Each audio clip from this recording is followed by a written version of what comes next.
The government has to do that. But that is not a problem of the Social Security system or the Social Security law.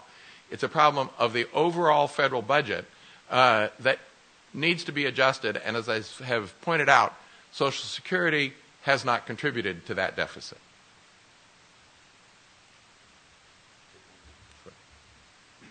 So I'm a bit puzzled by 2 points you made. One is that you talked about the need and the value for the unbiased academic research that the retirement research centers are coming out with, which I thank you for that recognition.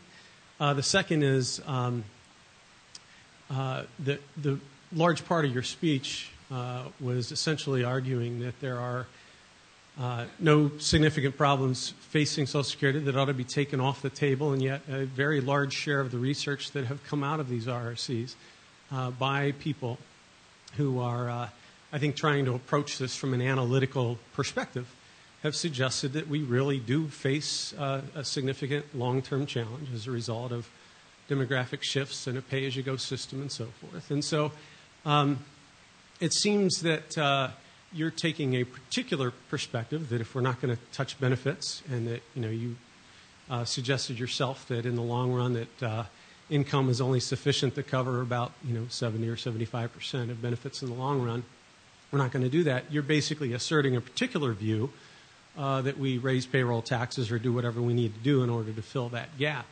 I guess my question is ultimately, are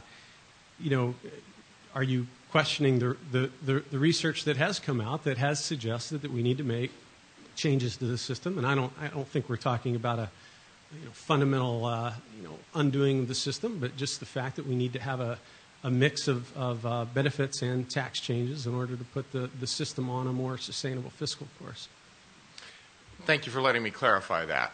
So what I'm trying to say is we need to divide this discussion in two parts.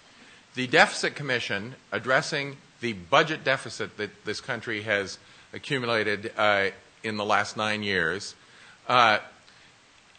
needs to deal with both the income and the spending of the United States government through its budget.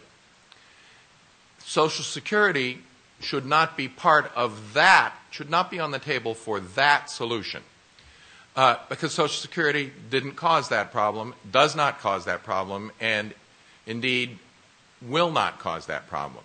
Social Security itself, as the research done by many in this room and others demonstrates, needs small adjustments, as it has had 10 times during its successful 75-year history, to adjust revenues and benefits to sustain it for at least the next 75 years, but I think indefinitely beyond that, which will, of course, because we can't predict the economy with certainty, require further adjustments years down the road.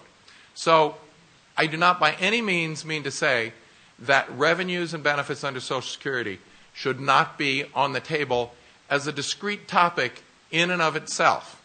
But I don't think they should be part of the discussion of the overall budget deficit, because Social Security has neither caused that nor will cause that.